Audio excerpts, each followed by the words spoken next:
What's going on, everybody? Welcome back to another day, another episode of the Daily Grind. I'm your host, 30NSG, and on today's show, we're going to be talking about Splitgate.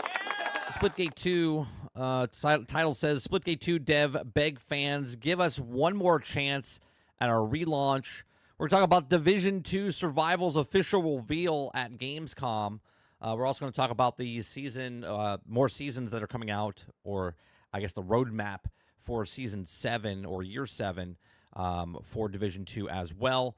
We're going to talk about GTA 6. Publisher explains its limited support for Xbox Game Pass, PlayStation Plus. And then if we have time, we'll talk about Dreamhaven's Wildgate has struggled with sales. If you guys like what I do here, we do this Monday through Thursday from 10 o'clock in the morning till about noon Eastern. If you like it, hit that like button, hit that subscribe button. If you like to go above and beyond that, become a member as little as $5. This morning's show will be short this morning. My son's birthday's today, so I got to run over to the school and bring them pizza. So I gotta leave here. I got to end the show at 11:30 so I can get to the place, pick up the food, and bring it to the school. So what's going on, chat? What's going on, Travis? What's going on, Sarge? Eclipse, Wonder Rose, Roic, good morning. Let's see here. Xbot Life, Jason, good morning. Kylo Green, good morning. Water Bear, good morning. Yeah, my son's 11. It's crazy, Roic. It's absolutely crazy. This weekend, we played a little bit of we played a little bit of Path of Exile 2 with Sarge over the weekend. We played Path of Exile 2. Sorry, someone just texted me. We played Path of Exile 2 when he was here, and now Sarge picked it up, so we'll probably play it up on Wednesday nights for Shooting the Shit with Sarge. So Path of Exile 2 will be on the docket going forward a little bit. Water Bear comes in here. Says, here's 20 for little 30 for some Minecraft's microtransactions. Thank you much for the $19.99 super chat. Appreciate that, Water. I will give him the $19.99, and so he can have fun with the. I think he would spend it more on Fortnite right now, but either way, he will spend that. No problem. No problem. Thank you very much. So Path of Exile 2 will be in the docket moving forward. It was free this weekend. Or is it free this weekend? Is it free this weekend? I thought it was... Oh, right. It's free on the 29th. The 29th is the update, which is like 3 days? 4 days? 4 days. Yeah, so we'll be playing that coming in the future here. Other than that, I also bought and played and beat the G.I. Joe Brawler, G.I. Joe Wrath of Cobra. Let me tell you, fun game, right? Fun game. My brother-in-law and me beat it yesterday. We bought it for the kids so we could have, because everyone was over the house yesterday for my son's birthday. So we started playing like 4-player games, like big party game type of stuff. And I was like, you know what? I want to play this game. So I paid for it. It's like $24. In one sitting, we sat down. There's 12 levels. We played on normal difficulty and beat it. And my brother-in-law was like, I was like, are you sure you want to keep playing? He's like, yeah, we're going to beat it today. So the kids got bored of it. But the old boys, we sat there and played through the whole time. It's fun, but man, let me tell you, they have cutscenes every 4 levels, right? There's a cutscene in the beginning, cutscene after level 4, cutscene after level 8, and then cutscene after level 12. The voice acting is probably some of the worst voice acting I've ever heard in video game history. It's so bad. It's like they recorded it on a like an iPhone microphone, like microphone. Like it was terrible. And then the art style of the cutscenes, it's like it was like a fan fiction film. It was really weird. But the game itself is fun. You have 4 characters. You have Roadblock, Scarlet, Snake Eyes, and Duke. And then you can unlock by collecting the currency in the game. It's not like there's no microtransactions or anything. There's like these floppy disks that you collect. Okay. And when you collect them, you can purchase other game modes and other characters. So they have Gung Ho and Ripcord. And we unlocked Gung Ho last night. And man, let me tell you, he's like OP. Because he's got like a grenade launcher. And you can just spam the shit out of grenade launching. So me and my son We were just spamming grenade launching, and then his super ability is he brings in 3 or 4 other army guys, right? So there's like you plus 4. So if someone else has him plus 4, there's like 10 of us on the screen, and just everyone's dying. It's a fun little game. I recommend if someone's going to pick it up, if you like those brawlers, wait for it to go on sale. I like it. I'm going to play a lot more of it, but I would recommend it if it was, I would say like $15. I would say recommended about $15. Kyle says it's not 100% confirmed, but the news coming on Horizon 6 will be set in Japan. My dream is coming true. Oh, cool. Are they going to do Horizon 6? I guess they would, right? Because they just came out with Forza Horizon 5. I'm a little worried, though, Kylo, because it's the same studio that did Playground Games, that did Horizon, and they're working on Fable. I would be a little worried that not only is Fable struggling, but Horizon 6 would also struggle because of that. But I don't know. Uh-oh. Is something happening with YouTube? YouTube, you acting up?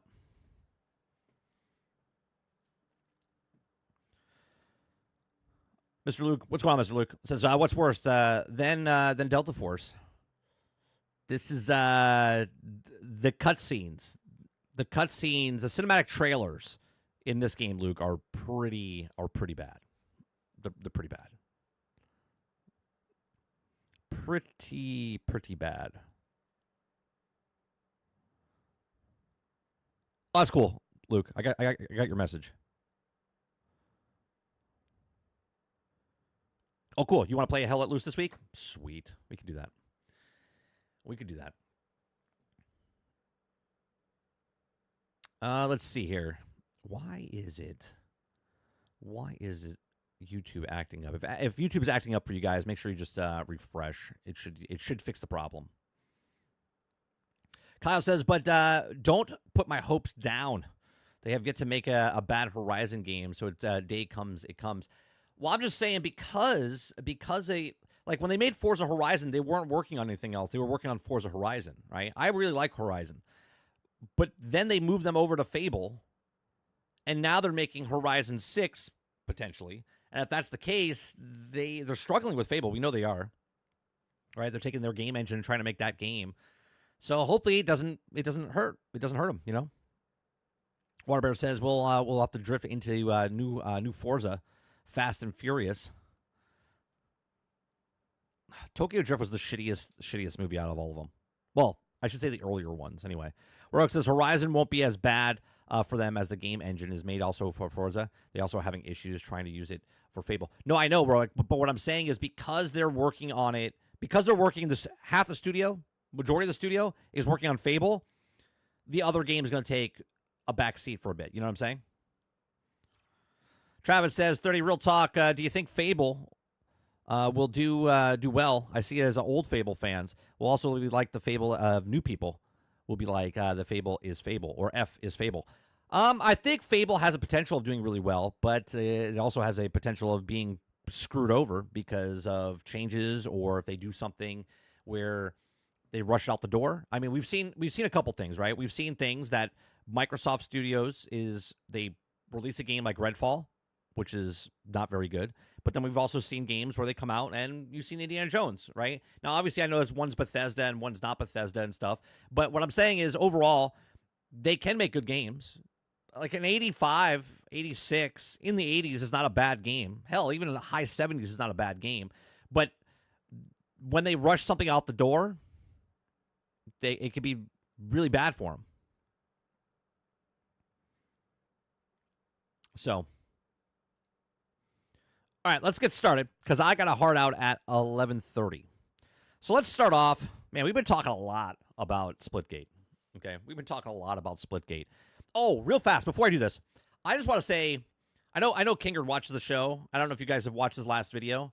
Like, congratulations to Kingard. Right? He's got a video that's I think close to hitting a million views, talking about Tim the Tatman and other streamers that were just don't know Battlefield and take what they want in their game type of stuff.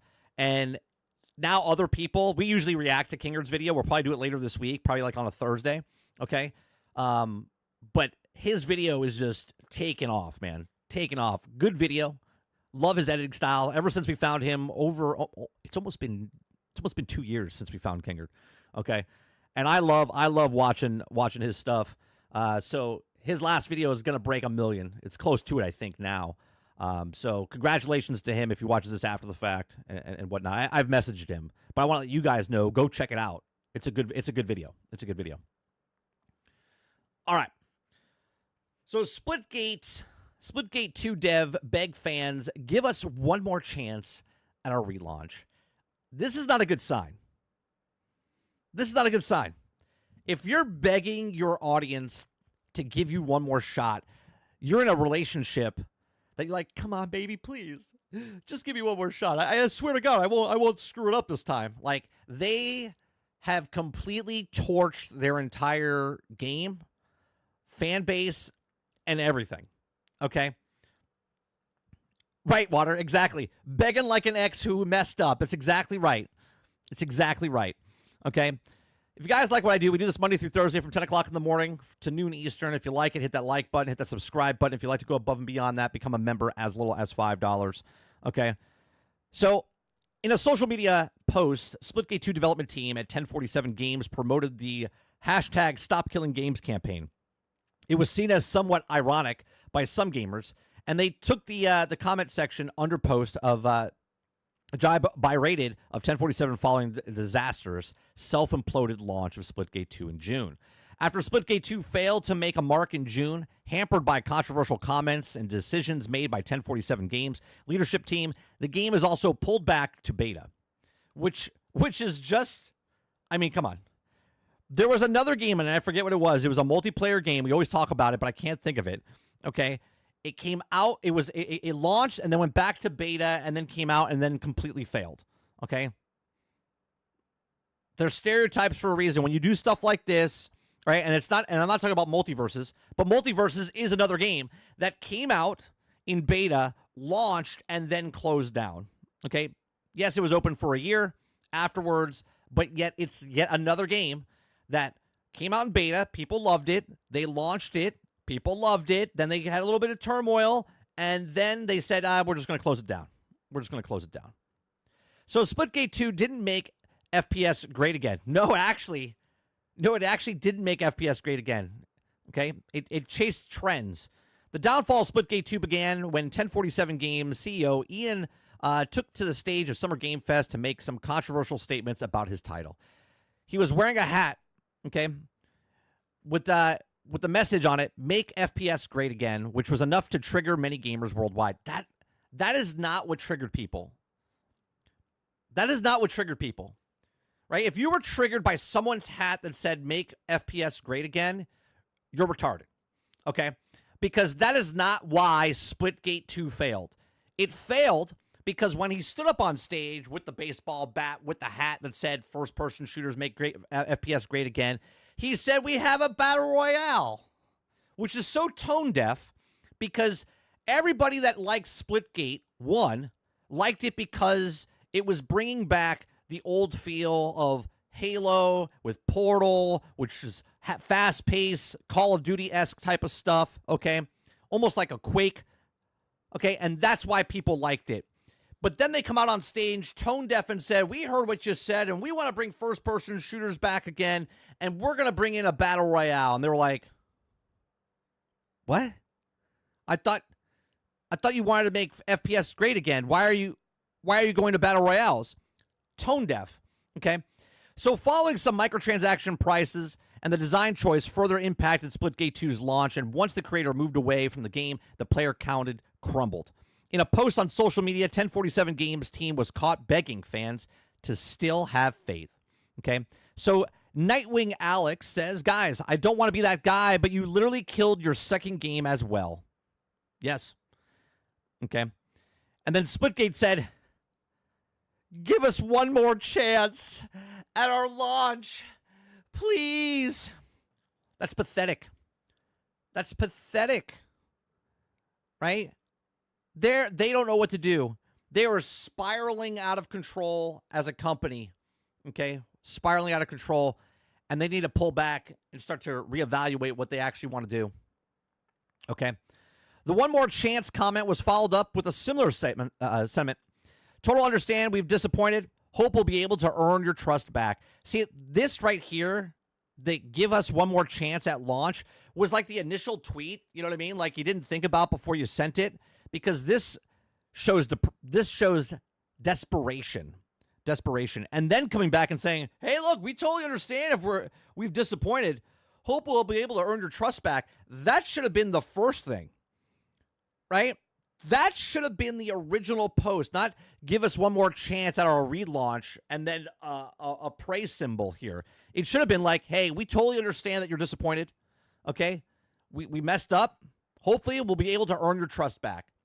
That would have been a much better look. Okay? It says in another one, we've definitely made some mistakes along the way, but supporting our community is always our top priority. So, okay, so let's look at this. I want to click on this real fast, because you got to look at how fast they reacted to each of these things. Okay? So obviously, there's the thing. They say, hey, guys, there's the post. He says, give us one more chance at relaunch. And then, I mean, the game is off.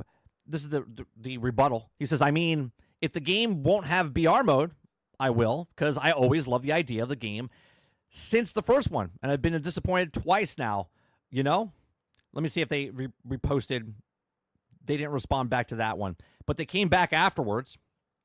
Okay, they came back afterwards and reposted 2 other posts saying, you know, totally understand. And then we definitely made some mistakes. Like, bro, this is exactly like someone breaking up, right? They had like a smoking hot girl, okay? And then they fucked it up because they cheated on her or they did something, and now they're asking for forgiveness.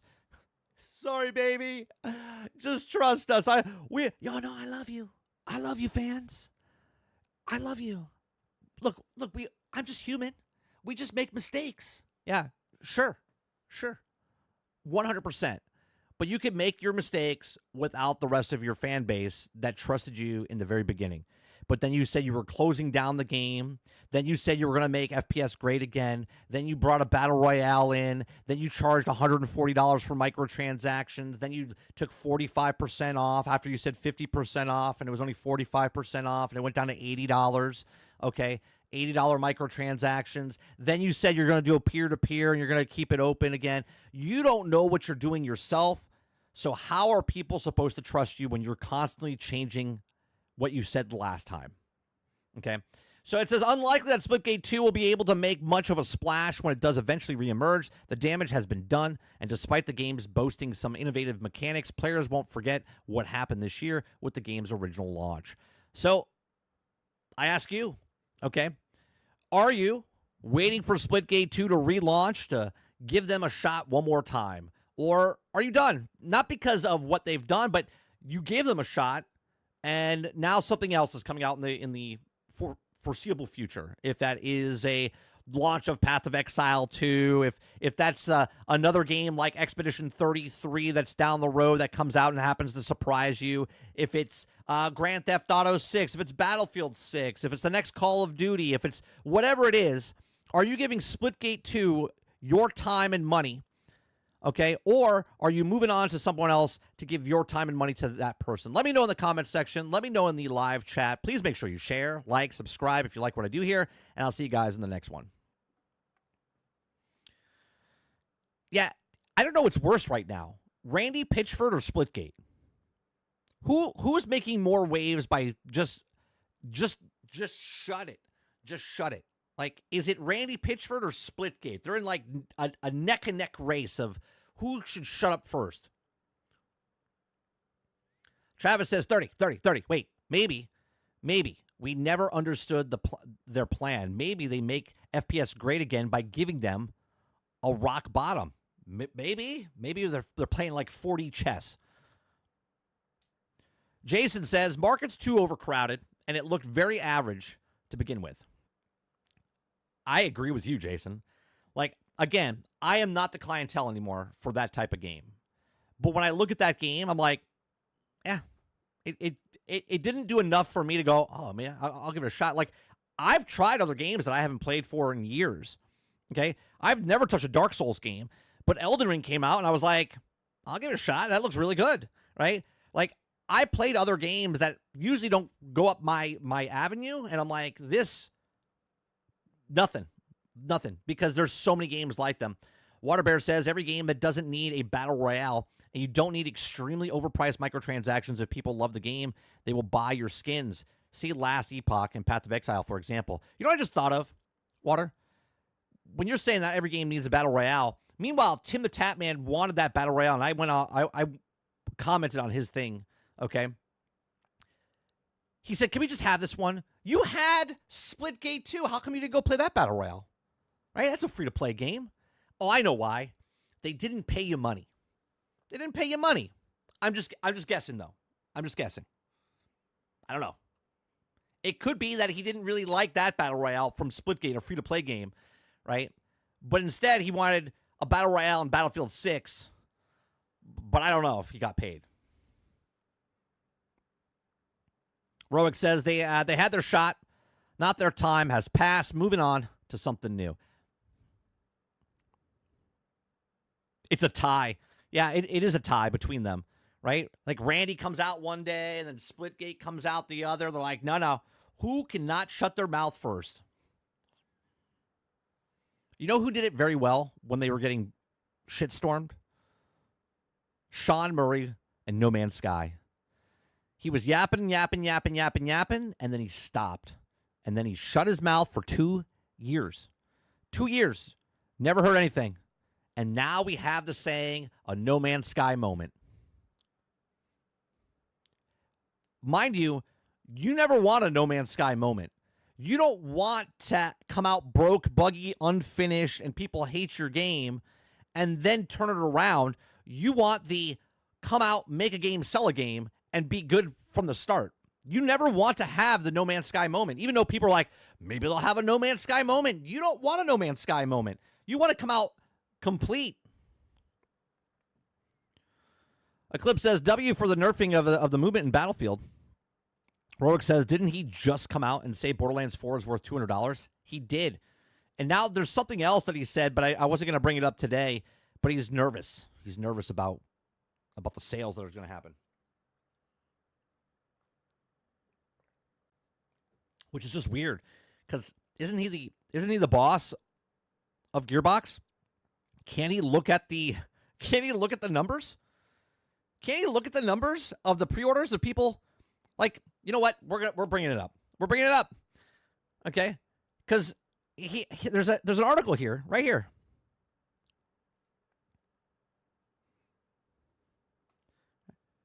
Right? Exclusive. Randy Pitchford admits he's a little nervous about the more challenging parts of Borderlands 4. Okay? I wasn't going to do this story, but let's do it. Because I saw the title. I was like, wait a minute. How is he nervous about stuff? So Borderlands 4 boasted the biggest evolution of the series thus far and the most ambitious game in the team and the Gearbox has ever created, boasting the seamless open-world map, numerous hours of exploration based on opportunities, and a core gameplay loop of facilitates endless playstyles. So I caught up with Randy Pitchford at Gearbox at Gamescom and took a deep dive into challenges that also need help for differentiate Borderlands 4 from Borderlands 3, and he wasn't afraid to admit that he's a little nervous about the one key change that will alter the game's difficult rating. Here's the full video, right? He says, I played Borderlands 4 for an hour at Gamescom, and I can confirm that it's not super tough. I was playing at a lower difficulty level, so it's tough to give the accurate representation of how the game will feel and when you're playing more users to push the challenges up and running the game at a higher difficulty grading. Okay, going into my interview with Randy Pitchford, he says, I knew that the team of Gearbox had designed some of the toughest bosses in franchise history. I was curious why and how the challenge would be felt, even if the most die-hard veterans of the series. He says, we have lots of players who actually aren't interested in the deep, hard challenges. Lots of people that also love just exploring the Borderlands and spending time with the characters. So you see what happened here, right? Dark Souls said, we're going to make Elden Ring more accessible for people to play, right? We're going to make it more accessible for people to play where if you don't want to go boss to boss, you want to explore the open worlds, you can do that, and there's still fights that you can win. But then if you're having problems with the bosses, we let other people come in. You can team up, and you can fight the bosses and make it less challenging, okay? But here he says, I'm a little nervous because there's a points of Borderlands 4 that are also more challenging. But one of the coolest things about Borderlands 4 is because the nature of the RPG is that anything a little challenging for you, you can just grind somewhere and level up and become more powerful. You could always have done that in Borderlands. I don't know if Randy knows this. You could always do this in Borderlands. You could over-level, overpower yourself, and then go in somewhere and completely nuke the boss. We literally did it in Borderlands 3 live on 30 and Still Gaming. You can go look at that clip because we had a gun and we were just super OP and we would melt bosses. Okay? I don't understand how he comes out and says, well, in this particular one, you could go level up and be less challenging. You could do that in all Borderlands. Okay? He says you'll find that things that were hard when you were a little chump will become trivial when you become a badass. That's how it, has Randy ever played one of his Borderlands games? But we definitely have pushed the challenges quite a lot, especially with bosses and boss fight mechanics. Fans of the series will also recognize the gameplay mechanics. If you can't defeat an enemy, go away, level up, and you'll do much better on your successive pass at the boss or objective. In my exclusive Gamescom demo, I got the control of Harlow, one of the game's most technical Vault Hunters, and faced off against the fairly challenging bosses of Spy Master, one of the game's Timekeeper Big Bad. And it's also innovative, enjoyable, and satisfying for even considering my hatred for intense challenges. Oh, did he John Walker it? Did he want to John Walker it? Wait a minute. Is this John Walker? Hold on. No, it's Grant Taylor. Okay, just making sure. Okay. So it says, let me know if you're interested in fighting very tough bosses in Borderlands 4 on Insider Gaming Forum. I think it's just funny, though, because, again, you can see that Borderlands is like, well, we want to sell as many people as possible, and we know our audience likes challenge, but we want to make as much money as possible. So they lower the standards of Borderlands 4, even though Borderlands 4 is just like Borderlands 3 and 2 and 1 and pre-sequel, where if you can't beat a boss right at the start, you can just go level up. You can just go do things and become overpowered and then come back and then melt that person, right? So I don't know, man. It's just weird to me that Randy Pitchford, I mean, I thought this was going to be based on the title, that he's nervous about the game selling. I mean, you can look at the sales, Randy. You're the boss to see how many people are pre-ordering. I would like to know, once the game comes out, if people feel that it's too easy. And if it's too easy, that means that the main player base will be disinterested. And then the people that are just fly-by-night, I call them in sports industry, like a fair weather fan, right? Someone that just comes in and is like, oh, yeah, I love baseball because a team or football team or basketball team is starting to do well. These fans come out of nowhere and they're like, oh, yeah, I've been a long-time fan. They buy the jersey. They buy the hat. They couldn't tell anybody on the team. They don't know anything about the struggles of the team or the ownership or anything like that. They're just there for the moment, and they pretend they're a fan. That's what I feel like Borderlands 4 is going to happen. I think people are going to be hyped up about it. They're going to buy the game because their friends are buying it or they see a streamer buy it, but they don't really know anything about the actual game itself, and they're going to be a little lost, okay? And as soon as other people stop playing the game, they're going to stop playing the game. As soon as they hit that moment of, I don't really feel like grinding this. You know what I mean? Because Borderlands 4 has kind of turned into, which it seems for what we've seen, into like a Destiny-esque type of game instead of what Borderlands was. But these are just my thoughts. Let me know yours in the comment section down below. What do you think? Do you think that Borderlands 4 is going to go over and everyone's just going to love it? Or do you think it's going to fall off real fast because of the way they made the difficulty level, where they made it less challenging? Even though you could do this in all Borderlands, just level up, go back later, and then kill those guys, and you can just destroy them. Let me know in the comment section down below. Let me know in the live chat. Please make sure you share, like, subscribe, and if you like what I do here, check out some other videos. Thanks for watching.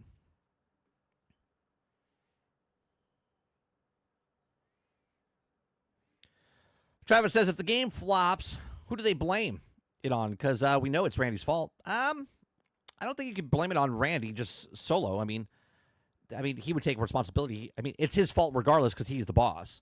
But it's not his alone.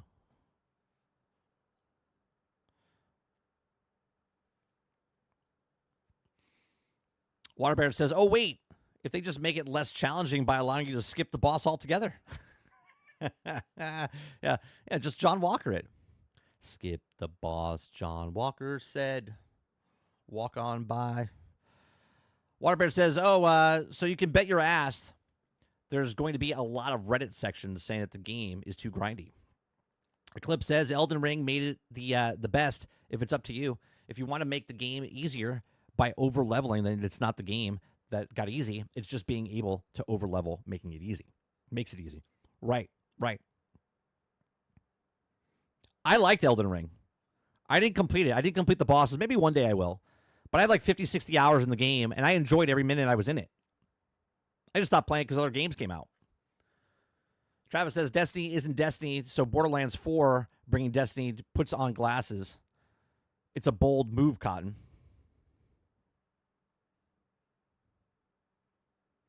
Argus, what's going on, Argus? Mike, that's usual the gray hat you wear? Mike, that's the usual gray hat you wear? No, I have a white hat and a gray hat, and I have a blue hat. I have 3 hats. I have 3 hats that I wear. I actually have a lot of hats I wear, but on stream I wear 3 hats so far.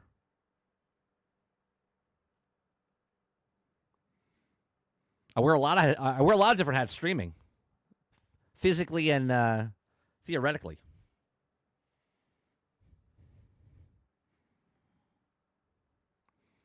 All right, we got the Splitgate one done. We got that one done. Next one is Division. What's Division got going on here?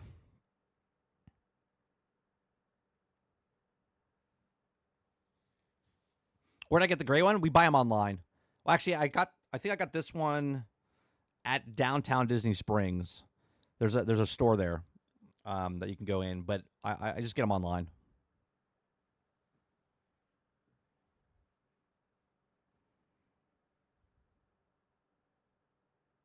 Waterbear says, it does look Destiny-like. I mean, it could be cool. Change of pace for the Borderlands. The boss fights look fun now. It also make you buy it day one. Probably not, unless there's nothing else out. I'm not interested in Borderlands 4. Like I said, it took me, 3 years, 4 years to buy, 5 years to play Borderlands 3, and we still don't own it.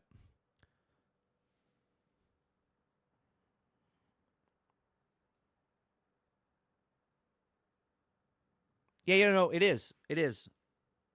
That's exactly what it is. Yeah. It's exactly what it is, Argus.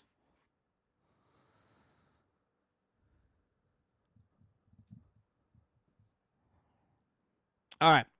Let's go to the next one. The Division 2 project revealed as an updated survival extraction experience.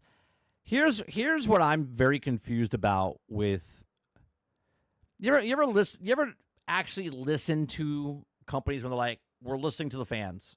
We're listening to the fans. We're listening to the fans. Yeah. And then 7 years later, 7 years later, they're finally listening to the fans. Okay. Because I remember Pepper Farm remembers. Okay. That when Division 1 came out, they had this survival mode inside of it. And it was the best game mode. I'm not blowing smoke up your ass, all right? It was the best game mode that the Division had. It was a snow, all right? It was snowy in New York, and you would drop in, and every time you dropped in, you had nothing. You had to scrounge through and scrummage through all the stuff in the game, okay?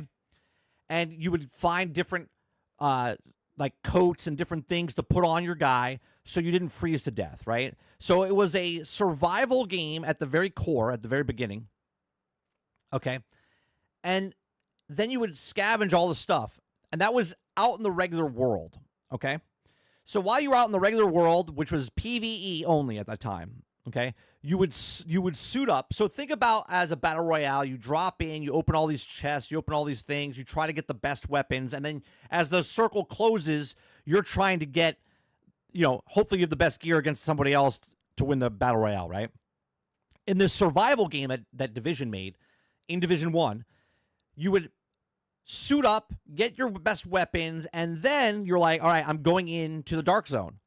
So you went from a PvE zone into the dark zone, which was then a PvE / PvP zone, and you had to extract. And if you extract, then you would get gear and so on and so forth. It was fantastic because every time you played, you started back from scratch. And you played it, but you would get stuff at the end, which would give you stuff for your character, for your in-game character inside the thing. It was a very cool thing. You could play it co-op, 3 people, 4 people. It was such a good mode. Everybody loved it. Everybody loved it. Okay? Division 2 comes out, and we're like, man, I hope they bring that back in. Everybody loved it. Everybody loved that survival mode, and nothing. Year 1, year 2, everyone's like, well, how are they going to bring back it if it's sunny in D.C. and it's not snowing and like it was in New York? I'd be like, I don't know. Make a separate game mode and make it snow in D.C. Make it opposite where you're super hot and you have to constantly get like sun protection or heat protection instead of snow protection. Like, I don't know. It's not that hard to do. Right? Just make it the opposite and then continue doing the exact same thing because people loved it. Well, now here we are. Division 2 project revealed as an update survival extraction experience. After years of waiting, Division 2 is getting a survival mode called Survivors, is coming in 2026, announced at Gamescom. The team at Ubisoft and Massive Entertainment showed off some of the new mode. Since its release in 2019, the Division 2 has been going strong. With the new updates, expansions earlier yesterday, the team laid out the roadmap for Year 7 with plans of 2 new updates beyond that. As revealed today, a whole new way to play will be, what fans have been asking for quite some time. Okay, Division 2 Survivals officially revealed at Gamescom. So while the tease earlier this month did hint at it, it was now been confirmed that Division 2 will get a survival extraction mode called Division 2 Survivors. The project is nearly development of Magnus Jansen, directing. However, the blog post's official state the game's exclusive producer, Julian, released a statement saying that, quote, the Division 2 Survivor is as much of your baby as it is ours, and we strive for transparency during this development. Okay? Clear communication and community involvement are focused as we build a new experience, and we will be closely involving you as we move forward on the development journey.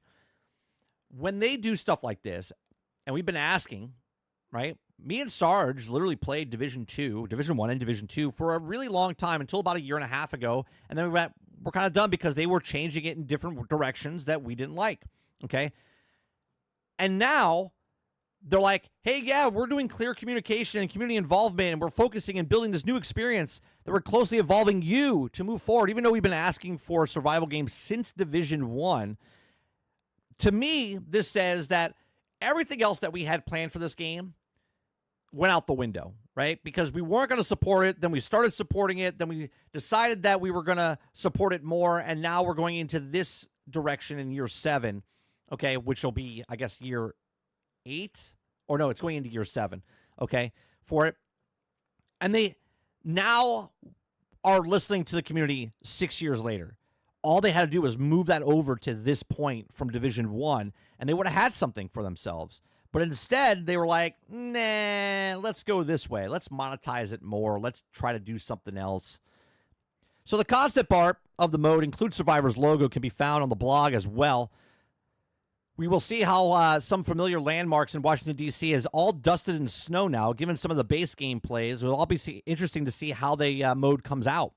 Still, it seems like it may be far off in terms of release. However, the team sounds positive that it also live up to the expectations. So are you excited for Division 2 Survivors? What do you think of the concept art? I haven't seen the concept art myself. I mean, I would have loved a Survivor mode, I don't know, about 6 years ago when the game first came out.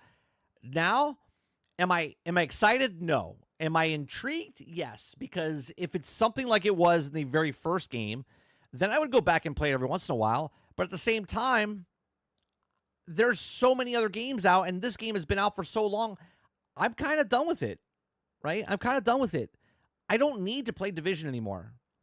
I understand that there's people still playing Division, and they're excited about this, but again, I feel like this is too little too late. Too little too late. Now, we can continue on here by Division 2 reveals upcoming Year 7 roadmap, okay? Division 2 has revealed its 7-year roadmap in 2025 and beyond Gamescom. Furthermore, the next season of a title is only a few weeks away. Developed by Ubisoft and Massive Entertainment, Division 2 has also been going steadily since the release of 2019, taking over the original game and expanded under the boundaries of both locations like Washington, D.C., in modes like roguelike Descent, and now the future of multiplayer shooter has been laid out thanks to the new update from Gamescom. Okay. The Division 2 sets up remaining Year 7 plans include teas and anniversaries. So starting off a new content for Year 7, Division 2 is also The Pact, a new season launching September 9th, 2025. We'll get a glimpse of what it will be like on the trailer above as per a blog post on Division 2's website. The Pact focus on enemy factions which have joined up, and new to the reason, Retaliation, a permanent open-world activity that adds control point mechanics. So now they're going back to the control point. So I don't know what this mode is per se right at this moment, but just off the top of my head, I'm like, okay, so now I'm just running around the map. There's a lot to do. If you've never played Division, or Division 2, I should say, there is a lot of stuff to do. A lot of stuff to do. And if you're new to the game, there's so much for you to do. You're going to love this stuff, right? But if you're a person like me that's put in hundreds, close to thousands of hours inside, or 1,000 hours inside of this game, probably actually over 1,000 hours, okay? This just seems the exact same, just spun a different direction. We already did control points. We would go in every day or every week, complete the control points, go into different missions, go on the harder difficulty, right? Do the same thing over and over, and that's what it seems like it's doing again, okay? After the Pact, the next season titled Mutiny will launch later this year. It plans of adding new modifiers as well as new companion mechanics. While details are also scarce about Mutiny, the team promises that the fans will also hear more of the coming months in the roadmap, and there's a mention of franchise 10th year anniversary, so there's also many reasons to look forward to whether or not Division 3 or bigger expansion. So what do you think of this? Are you going back? Let's go to the blog post real fast just to see what's happening here. Okay, so you have the Crossroads, which already came out. We're at the Pact right now. Then you got the Mutiny, and then you have Franchise Year 10. Okay, so Division 2, the Pact, the next season of Division 2, the Pact launches on Tuesday, September 9th, right before Borderlands, right? Right before Borderlands. The Pact focuses on SHD, fight against enemy factions, True Sun and Outcast, and the Hyenas. Also forgetting the Pact of planning something huge, but also in the Division also put pieces together in time to stop it. Retaliation is a new open-world activity that launches with the release of the Pact. Retaliation brings addition to control point mechanics as well as new ways to acquire exotic loot, routes, and progression. Retaliation is a permanent addition to the game and will persist after the conclusion of the season. So there you go. And then Mutiny is the third season this year to bring back new companion mechanics and modifiers. There will also be plenty to share with you in the coming months.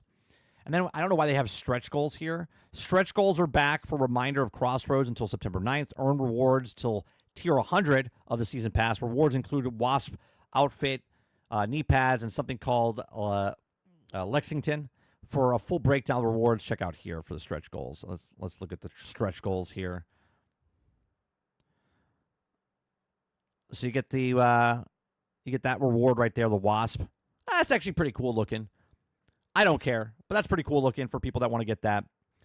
So you get Wasp Warrior outfit, 5 pieces, armor patches, 4 pieces, weapon skins, 2 pieces, Wasp Warrior trinket, backpack trophy, seasonal stuff. You get the LMG, a holster, Nemesis MMR, Liberal pistol, Chatterbox SMG, Dodge City gunslinger holster, and Ridgeway's pirate chest piece.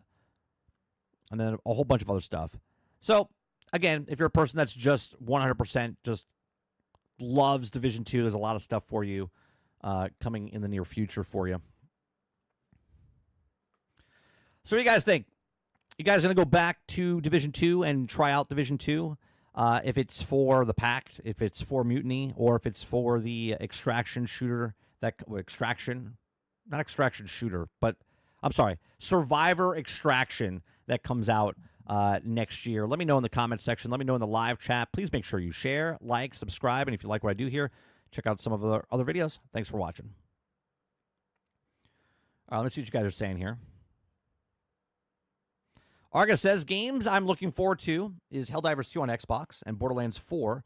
Those will give me plenty to do. Yeah, it comes out tomorrow, right? Helldivers comes out tomorrow. Travis says, come on, 30. You love Borderlands 3. I mean, it was right. The writing was, but also the villains were, I mean, jokes were. Roic says, why? Let's just chase trends. Well, they're not really chasing trends. They're just doing something they did in Division 1. Why they didn't bring it forward to Division 2 is kind of curious. El Dente says, oh, they're bringing out the Dark Zone again. Yeah. It was such a good mode. Me and Brainchild play a shit ton of that when it was out.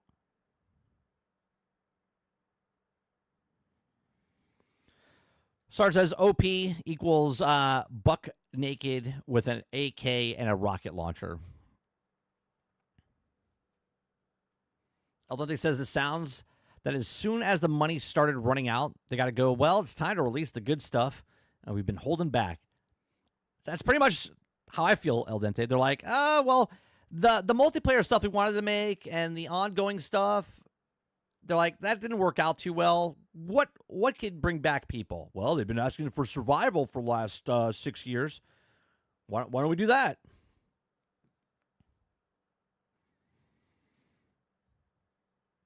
Oh, it was just a survival mode? It'd be okay. Extraction games are not my cup of tea. It's an extraction, Roic, but it's at least, I don't know what this mode is.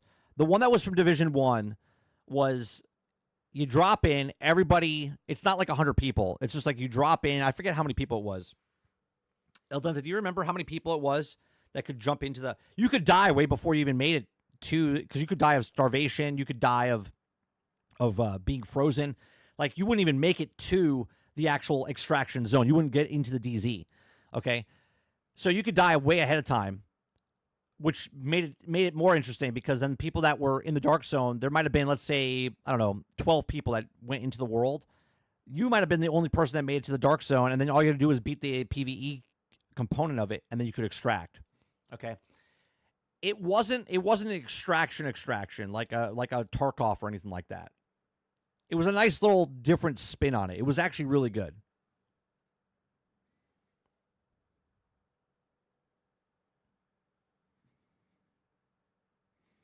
Ron says, is Division 1 better than Division 2? No, Division 2 is a much superior game than Division 1. I like New York setting in Division 1, but now you can play New York in Division 2, even though it's not the same part of New York. But the quality of life stuff, Ron, in Division 2 is way more superior than was in Division 1. The Survivor mode in Division 1 is an excellent game mode, though. That's why everyone wanted it over to Division 2. Just DC is much bigger. All the things that they did in Division, I got to admit, Division 2 is one of my, I would say, probably one of my favorite looter games out there. There's just so much to do, and it respects your time because even if you log in, and I have a video out there about games respecting your time. Go check that out if you haven't, okay? But it respects your time because you can just log in, do a mission or two, get that gear, and if, let's say you don't get the gun that you want to get, you could take the gear that you got, break it down, and put it towards your gear, and then make your own gun, and that is superior in almost every other game that's out there that is a looter-based game. Division 2 respects your time because not only are you trying to go for that gun or that gear, but you can hone in on what you want. Like if you do the building, or if you want that backpack, or if you want the LMG, or if you want the AR, you could go to certain areas and get that AR and get multiple of that AR, right? So much better, so many good things that all other looter shooters should look at what Division 2 did. So by far, Division 2 is a much better game than Division 1. Division 2 is a much better game than most looter shooters out there because of their quality of life and respects your time.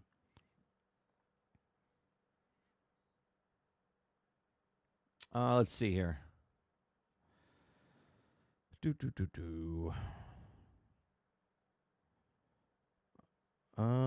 Jason says, Delta needs a performance patch before I buy it. It's unacceptable. What I've seen. Delta Force, Jason? Is that what you're talking about? Delta Force is free to play, if that's what you're talking about. El Dente says, I knew the round number, but the exact number is 24. So it was 24 players. Okay, Metal Gear Solid Delta. Thank you.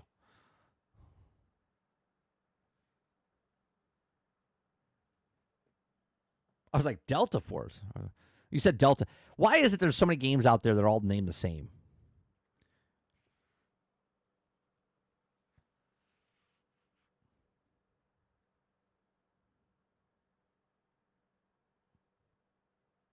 Delta Force needs Chuck Norris. I can agree with that. Ron. It's a great movie. It's a perfect movie for when it came out, I should say.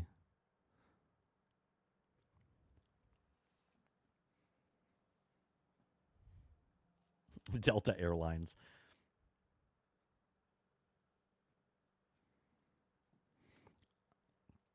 Al Dente says, because they all us the same company. That's Tesla consumers. Delta Dental. Kojima kind of created a Pal World first with Metal Gear Solid 5. Travis says, God, the number of originals and Odyssey named games were insane in 2010. All right, the next story we're gonna talk about. We're just moving right along here. Is GTA 6 publisher explains its limited support for Xbox Game Pass and PlayStation Plus. Now, obviously, we've talked and had conversations about exclusives, right? A number's a number. If, again, never said this was going to happen. I said it could potentially happen as far as if Netflix threw a shit ton of money towards 2K and Rockstar. And we're talking an obscene amount of money. Obscene. Because Rockstar, we know, GTA, I've been on record saying that it'll break day one record, pre-order day one, week one, month one, year one. GTA 6 is going to be one of the best-selling games of all time in existence. Okay? We've talked about an extent of if they lowered the price, they would sell more, but they're probably going to come in at like $70, $80 or whatever. Okay, we've talked about where maybe the game costs $50 and then they charge $30 for the online aspect of it. We've had so many conversations about Grand Theft Auto 6. We've talked about how if Game Pass and Microsoft, because they have the money, could throw money at them and not ask for a 6-month period. It would just be on Game Pass for the first month or whatever, right? Just give them an upfront cash cow up front for 2K because they know they would sell it afterwards, right? So we've talked about all of these things. Not saying all of these things are going to happen in any way, shape, or form. Obviously, Grand Theft Auto and 2K doesn't need a streaming service in any way, shape, or form. But money talks and bullshit walks, okay? And they can get a shit ton of money up front and still make a shit ton of money afterwards as well, okay? This is a system seller. For PlayStation, they want the rights.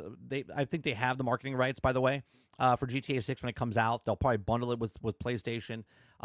This will sell Xboxes for people that don't want to spend $900 for stuff. They'll pay $800 for things. This is when it comes to PC. This will sell. People will buy PCs for this type of stuff, right? Like this game is a once in a life cycle of consoles and whatnot when it comes out. So they're going to make their money regardless. So it says Take-Two Interactive has shared update insight into the approach of subscription services, challenging a somewhat popular perception that the support of platforms like Xbox Game Pass and PlayStation Plus is limited.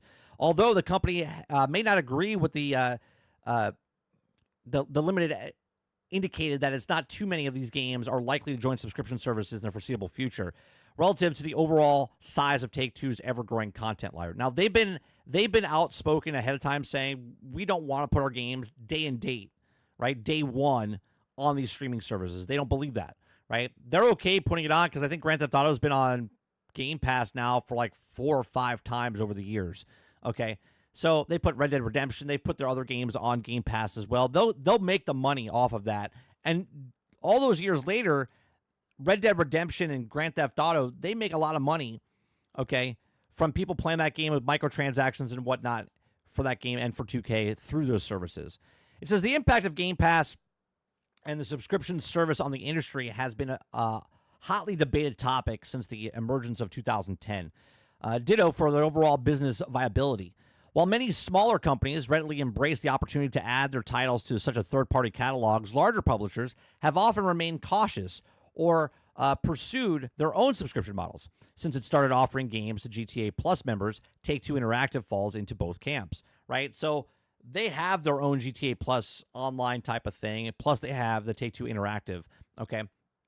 Take-Two is against subscription services if the bottom line makes sense, okay? Or isn't against subscription services if the bottom line makes sense. However, the GTA 6 publisher would not necessarily agree with the reluctant categorization of the Take-Two Interactive president Carl Sladoff suggests that as much during early August of 2025 called with analysts, at first spotted by GameSpot, the executive argued that the group remained willing to embrace subscription platforms even if it's sporadically. Okay, he says, quote, "We do put our titles occasionally into some of these subscription services," Sladoff said, "while nothing that the bottom line still needs to make sense for as much to move on, to happen." He says, quote, we wouldn't do this unless it was a good economic deal." So this is what I've been talking about, right? So everyone's saying and always tells me that when I say something like out of left field, they're like, never going to happen, 30. It's never going to happen. This right here would tell you otherwise, right? I'm not saying it's coming to Game Pass, but when you say we wouldn't do it unless it was good economic deal, okay? Meaning if they give them a shit ton of money, if hypothetically Netflix was like, hey, we're going to give you $1 billion, okay? $1 billion. And you can't say it's not possible because we pay sports athletes a ridiculous amount of money to play baseball, football, basketball for like a 4-year deal, a 1-year deal, or whatever it is, right? If Netflix came out and said, we'll give you $500 million for a, not an exclusive, but a timed exclusive type of thing, do you understand what that would do to the industry as a whole? Do you understand that? If Netflix was like, we'll give you $1 billion, and again, I'm just speculating, okay? I'm not saying it's happening. I'm just saying if something like this happened where Netflix was like, we'll give you $1 billion for a 2 to 3 month exclusive on Netflix, they're going to make their money on Netflix because of that. People that can't buy it for their consoles will be like, I got to play it. They're going to pay a monthly subscription to pay Netflix so they can play their game because they know people are so, they need their video games that they would do it for 1 month or whatever, okay? Because let's really think about what Take-Two's business model is. And it's not selling a single-player game. It's selling the online service, right? They could literally, and we've had this conversation, they could literally give Grand Theft Auto for $50, $60, and they would make that $20 instantaneously back with a shark card for Grand Theft Auto Online, okay? 1,000%. So if it makes great or good economic deal, then they would do it, okay? So one such good economic deal materialized just recently with Grand Theft Auto 5 joining Xbox Game Pass for the 4th time in 6 years, back in April 2025. Now, obviously, it's an older game, 13, 12 years old, okay? This is their 4th time in 6 years. It took them 6 years to come to Game Pass, but now in the last 6 years, it's been there 4 times, stayed on there for quite a bit. And we saw that leaked document from the FTC where they were paying, I think it was like $10 to $15 million a month, just to get a 6-year-old game to be on Game Pass. Imagine that, okay? Sladoff noted that Take-Two isn't the only one that approaches subscription partnerships with caution, posting neither Sony nor Microsoft would be paying to fill their catalogs with third-party titles if doing so didn't make sense on their end, 100%. Okay? And again, they wouldn't make that deal, like a Netflix, a Game Pass, a PlayStation Plus. They wouldn't make that deal unless they knew they would bring that many people in. Now, it wouldn't behoove Sony to make a deal like this, right? If let's say Sony was like, yeah, we'll pay the exclusive rights to get it on PlayStation Plus for the first 2 months or whatever, okay? That would sell systems, okay? But at the same time, if they didn't do that, it would behoove them not to sell it, okay, on their system for a PlayStation Plus because they want people to buy Grand Theft Auto to get a PlayStation, right? This is their bread and butter. This is what they were banking on. Sony's game sales are going to go up 5 million, 7 million, 10 million because people will buy a system for this type of game, okay? I've told the story before. My brother-in-law who plays video games, he's still on a 360, right? He hasn't bought a game for himself besides NCAA football, okay, on the older system, not the new one, because he doesn't own the new one, but he's thinking about buying a new system just for Grand Theft Auto 6 because he loves the Grand Theft Auto series, okay? So it's a system seller. So Now, Netflix, it would behoove them to be like, yeah, we'll do a deal like that because they don't own an actual system. So they want people to come on their streaming service. Xbox owns a system, but they don't care. They would rather you pay and come on Game Pass because that would be more beneficial for them in the long run, because if you come there for this game for a short period of time, you might find something else that you'll spend money on. Okay, but PlayStation's still selling consoles. They want their money because they know that game will sell more consoles. Okay, so the comments align with Take-Two's long-standing unwillingness to release games on subscription services at launch as far back as the early 2020s, or 2020, I should say. When analysts began constantly pressing the company on this issue, Take-Two maintained, and day one releases on platforms like Xbox Game Pass do not make sense from its perspective. Okay, 5 years is a long time, though. The industry has shifted, right? Has shifted. Speaking on the positive impact of subscription services during August of 2025 call, Sladoff acknowledged that such platforms obviously drive engagement, which in turn generates income. We made the remark in response to question about the performance of recent NBA 2K titles on PlayStation Plus. Although Take-Two most recently reported that the Mafia Nathanson analyst Clay Griffin described as exceptional growth in NBA 2K segment during the call. When pressed for details, Sladoff clarified that PlayStation Plus played no meaningful part in that achievement. So there you go. So, look, is it going to happen? No, I don't think Netflix is going to pay them money. I don't think Xbox is going to pay them money for time exclusive. But I do believe you will see Grand Theft Auto get on these streaming services much faster than you did in the past. Okay, just because that is the way the world is working now. And then obviously, GTA Online is the Trojan, or I should say, is the actual business model where Grand Theft Auto, the single-player game, is the Trojan horse to get you in on the online. So, again, we don't know how much they're charging, but if you buy it, let's say you pre-order it, and it comes with the online, but then later they sell the online separate type of thing. So people that pre-order the game, again, we don't know what the pre-orders are, but if you pre-order the game, maybe you get the online access with it right off the bat. But if you don't pre-order it, or you just buy the single-player aspect of the game, then they charge you for the online access. But that is the Trojan horse, right? That's to get you in. This is to keep you there. The actual online Grand Theft Auto worlds, or whatever it's going to be, when they start bringing out that stuff, that is going to change the landscape. And looking at Grand Theft Auto Online, that could be the next Fortnite-esque type of stuff. Do you know what I'm saying? Think about this. What Fortnite is doing with Marvel and DC and Power Rangers and Transformers and all these other IPs, even celebrities would fit really nicely, or people would fit really nicely if there's characters inside of the GTA universe type of stuff, right? Not saying they're going to do it, but it makes sense if they do it down the road for microtransactions, not just for cars and vehicles and outfits and everything else, but now skins of celebrities that are in Grand Theft Auto, the ones that sign up for that type of stuff, right? Because a lot of people probably wouldn't want to be inside where they're toting an AK-47, but we know Nicki Minaj doesn't have a problem, or Snoop Dogg doesn't have a problem, but they would love their skins to be inside of Grand Theft Auto. But we'll see. These are just my thoughts. Let me know yours in the comment section down below. What do you think of Grand Theft Auto 6? Publishers saying, hey, look, if it makes sense, we'll do it. But obviously, they don't want to do it because, look, when you're making as much money as 2K is with their brands, you don't need to diminish your ability or your brand to put it on a streaming service. But they're not out of it. They're just like, it doesn't make sense for us until it does. Until they show us the money. But again, these are my thoughts. Let me know yours in the comment section down below. Please make sure you share, like, subscribe, and if you like what I do here, check out some of their videos. Thanks for watching.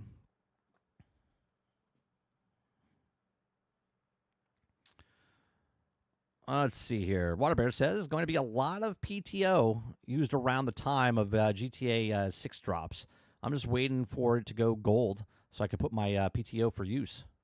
Or, yeah, for use. Going to use about 3 days.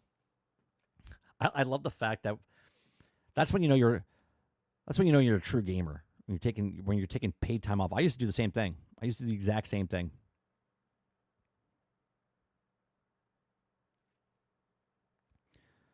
Let's see here. Jason says, not about welching Travis. It's also a matter of not letting friends save that money for themselves rather than to fulfill a stupid bet. But you do you. Let's see here. What's that game that we were talking about with the is it King, where you're from the future and you go down to medieval and you start using AKs and tanks and stuff? Kingmaker? Is that what it was? Kingmaker, right? I'm looking forward to that. Have you heard anything about that yet?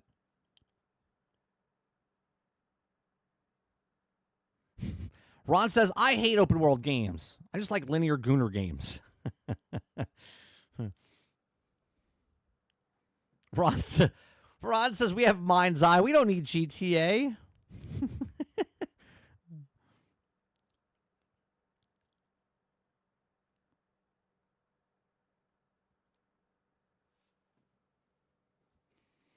Eclipse says they kind of did that with Dr. Dre in 5.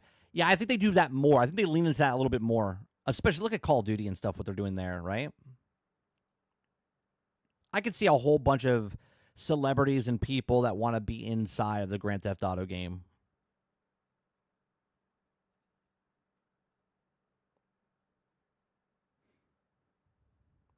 Yeah, it is Kingsmaker. Comes out in October? Okay.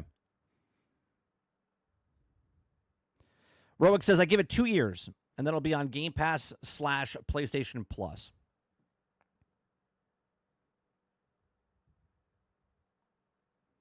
Argus agrees with you, Ron. Says linear Gooner games are pretty based. October 8th, early access. Okay.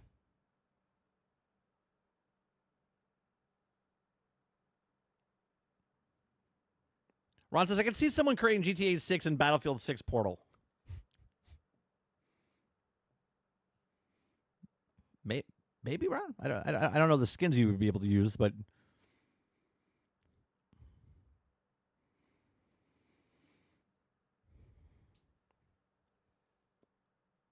all right, so let's go. More Stellar Blade, less Concord. Did you guys know it's been 1 year? 1 year since Concord came out. It was like this past weekend. Like, what in the hell, man? That year was like gone. It was like what, August 21st or something like that when it came out? 1 year. That's crazy. Yeah, it's been a year. Like, where the hell did the time go?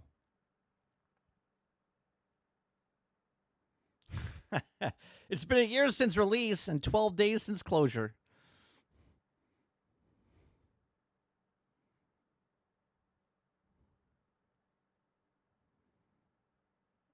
Right now I'm looking through Twitter. I have one more story about not Wayfinder. What's it called? Wildgate.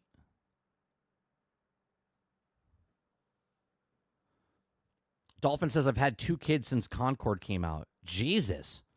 You've had 2 kids in 12 months? You're putting in the work. You're putting in the work.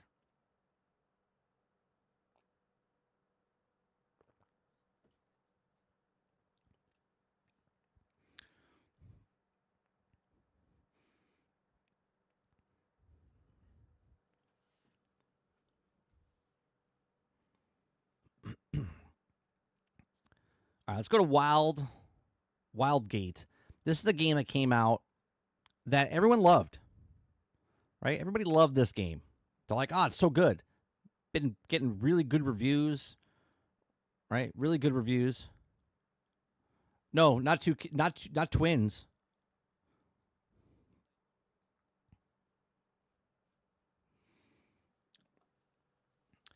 Okay, so Dreamhaven's Wildgate has struggled with sales. Okay, this is that game, that space battle game.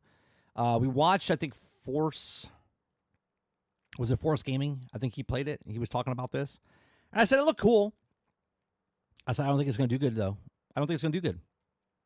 Because this game relies on communication. This game relies on parties. This game relies on a streamer, right? This game lives or dies because of streaming. If streamers play together and have fun with this, that's when this game does well, okay? But the problem with this is if that doesn't happen and people want to play it, like if I just play this game by myself and go into a random crew and the random crew kind of dicks me over, because remember, I said this when we watched it.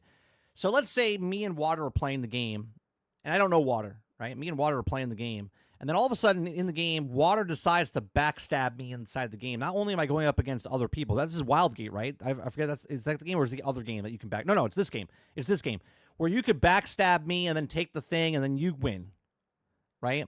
It's like, why, right? It should be a true crew game where you're communicating with your crew. But a lot of people don't want to talk on microphones, right? Water says, if you're not first, you're last, 30. Shake and bake, right? So this has a lot of barriers because, one, I would assume you have to talk. And if you don't have to talk, there has to be ways to communicate in the game with like point and click, you know what I mean? Where you look at something and like, hey, we're on fire. So when you stare at it, sort of like Apex does, you mark it and it lets you know, hey, ship's on fire. Like preset type of stuff, right? But if you're not communicating, I'm assuming this game is really bad. I've never played it. I'm just assuming based on other games like this in the past, okay? So you're going up against other teams, and you're going up against your own crewmates as well. Doesn't sound like a dream game to play. But let's read on here, okay? So Dreamhaven Wildgate has struggled with sales. It's a tough time for new video game IPs. According to a new report, Wildgate, the new online PvP game from developer Dreamhaven, has struggled with sales since its release. Okay, Bloomberg reports that Wildgate has sold just 130,000 units in the first month. Plus, the data, which comes from later Dreamhaven co-founder Michael Morheim, butchered it, by the way, sent to staff. The Blizzard co-founder said despite the positive reviews from the critics, the game performed below commercial expectations. It wasn't just Wildgate that struggled either. Dreamhaven's other game, Sunderfolk, has sold just 62,000 copies since its release in April. Because of the struggles, he said, the company is looking for new financing. Now, here's the thing, okay? They're doing the right thing because they made a game and they sold a game. They made Sunderfolk and they sold Sunderfolk. They made Wildgate and they sold Wildgate. But they're not making the money that they're wanted to make. They're below expectations of what they wanted. It says our monthly expenses are outpacing revenue. Okay, he said in the letter, adding that Dreamhaven's focus is now urgently reduce costs. So them coming out and saying this, okay, is putting now their drama out to the other people, right? A piece like this, when you're looking at this, is going, oh, well, these guys made a game and it's failing because it's not that nobody wants to play it because it's a bad game. Nobody wants to buy it because they're like, I don't have time for that. I don't have time for that game. A lot of people want to play single player games. They want to play PvP games that they can get into, maybe play Fortnite and get in and out in 5 minutes or less playing a battle royale. They want to do an extraction where it's just one type and they're communicating with somebody, right? Like there's so many games to play. Not all of them can succeed, okay? This is when you have to go back. This goes back into pre-production. This goes back into what Laura Fryer was talking about in our other video last week, okay? You have to have a plan. You have to have a plan and know what you're doing before you make the game. They tell us all the time, or at least the people on YouTube tell you all the time, before you even hit record, and this is for uploads, not really for live streams. Live streams are a completely other beast, okay? But you have to have a script. And you have to have a script and know what you're going to talk about, okay, before you make that script. And then when you make that script, you need to know what you're going to do and what you're going to put in the video and what you're going to say in the video. And you have to put everything together because you need to know the title. You need to know the stuff before you do it so you can all make points towards that thing, okay? I've been trying to do that better with my scripted stuff that I've been posting, okay? With games and stuff like this, you're like, we're going to make a four-man, is it four-person? I think it's four-person crew that can get on a ship together, and you're going to fly in space and go up against other people. When we looked at this, Force Gaming showed this game, and they showed Jump Ship. And Jump Ship is still far off. It's not out to release yet. I think it's in beta or early access, okay? I said Jump Ship would do better than Wildgate because it's PvE, okay? PvE with a group of friends is much better than a group of friends or randos in a PvP world. It just is. The experience is much better, okay? Most people want to play solos or duos with friends, but they don't want to play with randos. And when they do play with randos in games, they don't want to communicate with them because they don't know how they're going to act or if they're going to curse or if they're going to belittle them or if they don't like their voice or whatever it is, right? Exactly, Water. I was just going to say this, right? Water Bear said, see Helldivers 2, for example. Helldivers 2, okay, I was just going to bring it up. It works because it's PvE, okay? If it was PvP, it would be a completely different beast. But because it's PvE, people can just jump in, do one mission by themselves. They can bet it on easy, medium, hard, insanity. They can jump in with a friend. It's just a fun game, okay? A fun game to just enjoy. Where a lot of these games, they feel like when they're making it, they're like, we're going to make a co-op space shooter game. It's PvP. It's going to be awesome. It's going to be fun. Imagine if we make a game and it's going to take off because PewDiePie plays our game on stream or whoever, It's Me JP or Co Carnage plays our game on stream. It's going to blow up, right? Everyone's, and I'm not saying these developers did this, but everyone's trying to make a game to make a viral video. Do you know what I mean? Like, I'm not making my YouTube videos to make a viral clip. I'm just making my YouTube videos because I think that's what I would like to do, and I think people would be interested in listening to it, okay? But people are looking for those clips, the viral moments. People are making video games now not for the longevity of a game, but to get that clip that maybe a streamer could do and whatnot. That's the fundamental problem with Battlefield when they did Battlefield 5 and Battlefield 2042, and they came out and said, oh, those Battlefield moments, right? They're trying to make that happen, not organically. They're trying to force that to happen, and they kind of missed the point completely, okay? It says our monthly expenses are outperforming revenue, and they want you to feel bad for them now. That's why they're making articles like this, okay? You might as well praise Sarah McLachlan behind it, okay? And added that the committed to making sure that the studio survives in current financial turmoil. Wildgate is currently available on PlayStation 5, Xbox Series, and also PC through August 28th. The game is on sale on Steam for under $20. In our preview of the game earlier this year, we said that the Wildgate showed potential for being multiplayer game of the year. The main concern, however, is getting players to buy it, to buy in, and keep engaged with the game. Based on the current state of things, it appears that concern remains. So what do you think further holds Wildgate and developer Dreamhaven? Okay, let us know. Let them know. Let me know. What do you guys think going in the future? Is this game done? Does this game last longer than Splitgate? Right? I mean, I would love, personally, 130,000 units of anything. Okay? If I had 130,000 people watch my videos, that'd be fantastic. Okay? Hell, even if 62,000 people watch my video, it'd be fantastic. Right? Obviously, your goal change, but they have to look into what game they're making for the price they're making at, and maybe they're overshooting. Maybe their studio is overshooting what they should make. Okay? They should instead make something else other than what the games they're making because they're not making them. Meaning something about their games is not sticking with people, right? And it's hard. It's hard to find out what you want to just make a game, sell a game, and sometimes your game, right? Make a book, sell a book. Make a video, sell a video, okay? Make music, sell music, right? Sometimes that selling just doesn't come. But as long as you keep making the thing that you want to make, you would hope in the long run that you would find a clientele. You would find a group of people that like the stuff you make. Wildgate looks like a fun game. I just think there's just way too many games and way too many similar type of games. And also the PvP. Everyone thinks they want PvP. But really, people don't want to play PvP. They just want to be the star of their own show. They want to be the best of the best, but they don't want to compete against the best because they don't want to sweat. They just want to win. But these are my thoughts. Let me know yours in the comment section down below. Please make sure you share, like, subscribe if you like what I do here. Check out some of our videos. Thanks for watching. Argus says, oh no, Argus talking about that. Travis, you guys talking about Travis. Everyone's talking about Travis. Travis.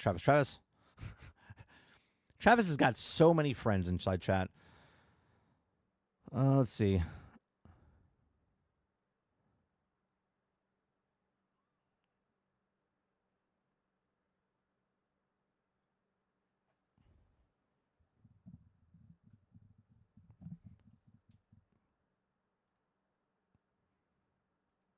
All right, so that's Wildgate. Has anyone tried Wildgate? Have any of you guys played Wildgate? If you did you like it? Have you kept playing it? I mean, I think more people play Gears of War Reloaded tomorrow than people play Wildgate. You know what I mean?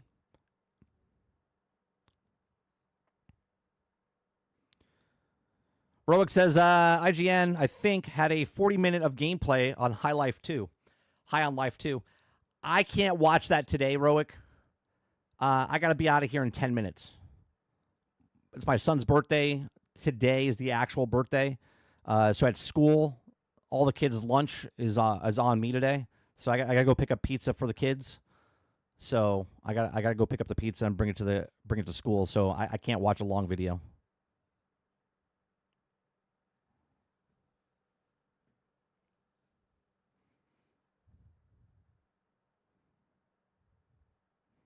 Send you a picture of a game. Know anything about it? Let me see. Let me see. Void Crew? Never heard of it. Never heard of it.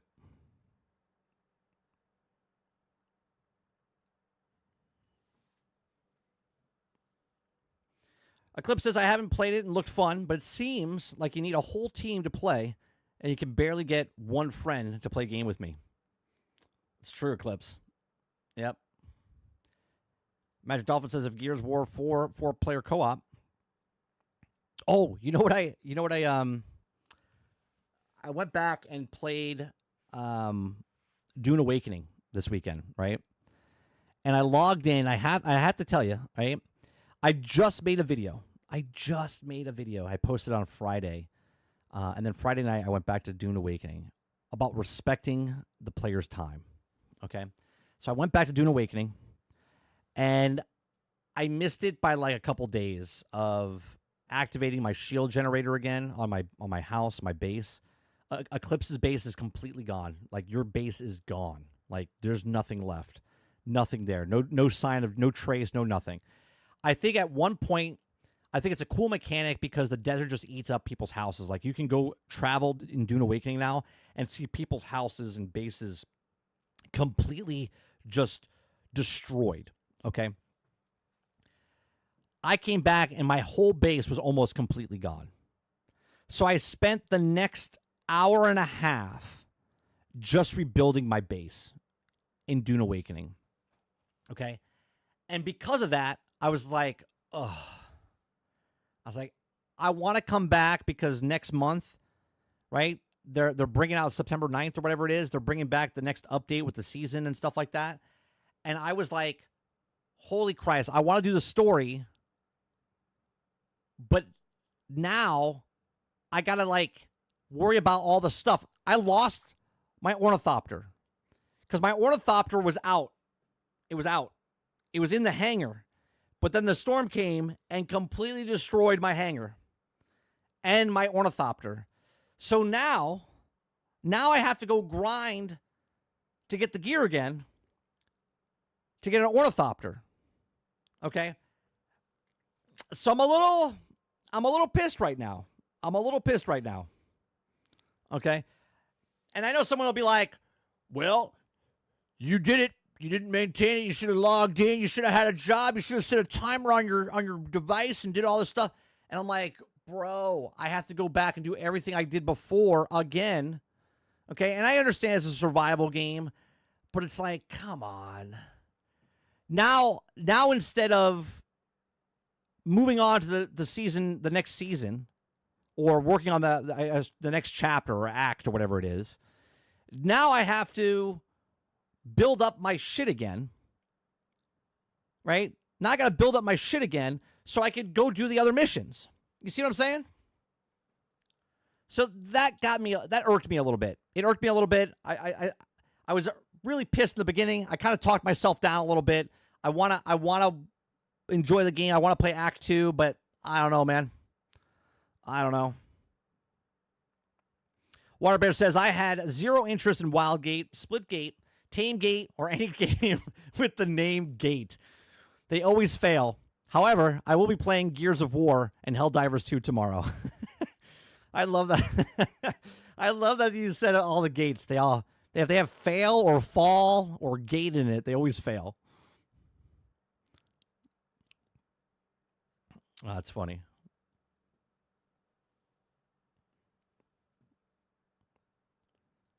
So what you're saying is, in Dune, you're almost homeless. I was almost homeless. I lost all my machinery, almost all my machinery. I have my chests. Okay, I have all my chests and stuff that were actually safe. But holy Christ, man, I lost 60% of the stuff that was in my base.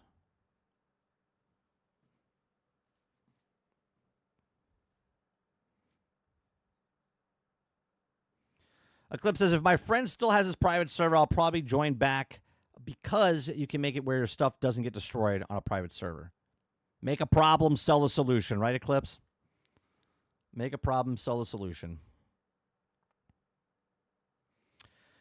I think survival games should have a suspend status so you don't have to get all your shit back. It takes hours to get that stuff, man. Yeah, and it completely ruined my motivation.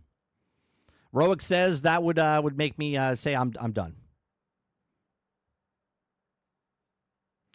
Yeah, I heard they were doing Tarkov reset shit. Yeah, I see it, Travis. I'm not going to be able to watch it, though, because I'm out in 4 minutes. Let's see. Babylon Fall, Redfall. Yeah, they all failed, Ray. They all failed.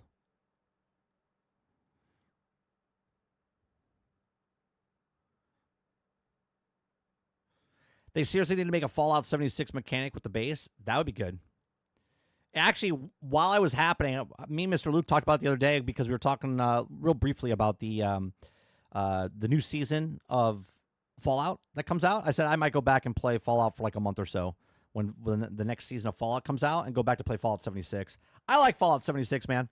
But see, I can go back right now, play Fallout 76, and all my shit's there. All my shit's there. I could pack my base up. I can go somewhere else and unpack my base. It's still there.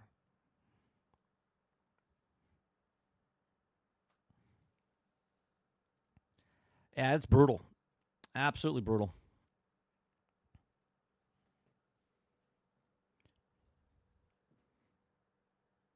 Well, that's just it, Travis. You can't steal my stuff. And that's another thing, right? So as you're traveling around, the people that have their bases like torn open and you can get into their bases now, you walk into their base, you walk to their chest, it says no access, no access. You can't even steal. They're not there. They're not there anymore, and yet you can't even steal their shit, right? So it's just like it just gets lost. It just gets lost to other people.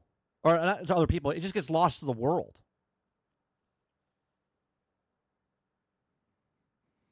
Jason says, yeah, shame they didn't do 4-player co-op for Gears Reloaded. Wait a minute. There's no 4-player co-op? It's only 2 players still? Come on. Come on. Come on. It's 2025. Yeah, it's all right. Yeah, it's all right. They're like, we don't want to do anything extra. We just want to make the game again. Roic says, I thought about getting Enshrouded. It does look good. I heard great things about Enshrouded. I didn't know it was I thought it was a single-player game, Roic. I thought Enshrouded was just a single-player game. You could play up to 16 people in the server. Travis says Gear 1 supposedly might add a horde mode. I hope. We'll see. All right. So, unfortunately, I am done early today. I got to go bring a whole 5th grade class some pizza. They're depending on me. Otherwise, they don't eat. And then I'll have a lot of angry children and parents, okay, because we're feeding the kids today for my son's birthday. So I will be back. There's no stream this afternoon with me and Mr. Luke. He's busy today. We'll be back tomorrow, though, in the afternoon to play some video games with Mr. Luke. We'll be back tomorrow morning for the Daily Grind, and we'll also be back tonight for some gameplay. I'm not sure what I'll be playing tonight, But come back over on 30 and Still Gaming tonight. We'll be playing some video games. I appreciate it very much. Make sure you hit that like button, hit that subscribe button if you'd like to go above and beyond that. Be a member as little as $5. Okay. Also, check out some of our videos. If you haven't seen my upload that I did on Friday, it's wasted time. Games don't respect your time. And I kind of go through what type of games are good for not wasting your time and what you owe a company if you do buy a game. You don't owe them anything. So go check out that video. Hit that like button on that as well. Check out our other videos as well. I appreciate it very much. You guys enjoy the rest of your day, evening, or night, wherever you are. And I'll see you guys on the next one. Peace.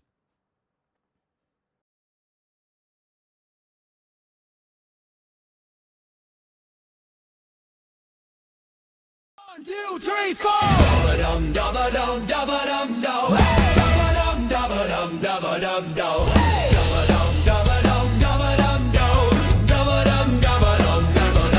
They call the meeting in the war room light. Said we need a hit, boys, it's time we fight. 4 studios armed with caffeine and dreams. None of them ever touched a Battlefield team. They're stacking decks with devs brand new. Don't know the lore, but they sure can crunch through. Said forget the past, we're breaking free. Then looked at QD like a shopping spree. All hands on deck for Battlefield 6. Throw out the maps, we're taking some risk. Squads are gone and the chaos is thick. Now it's Battle Royale with a corporate twist. Gotta chase that dream, 100 million clicks. All hands on deck for Battlefield 6.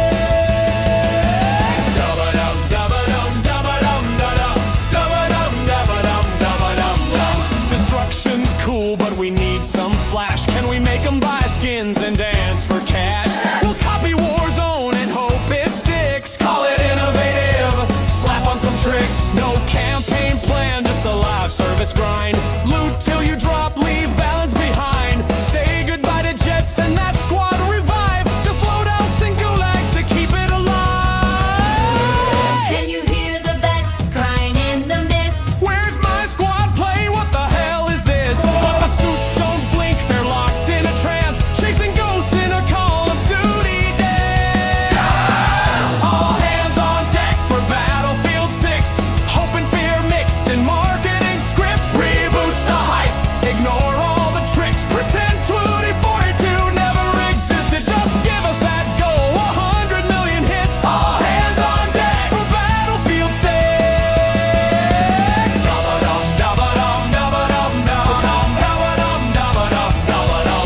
Ho! 4 studios, 1 big dream. Make it COD, but with better means. Battle passes, loot, cosmetics galore. Just don't ask what Battlefield was before.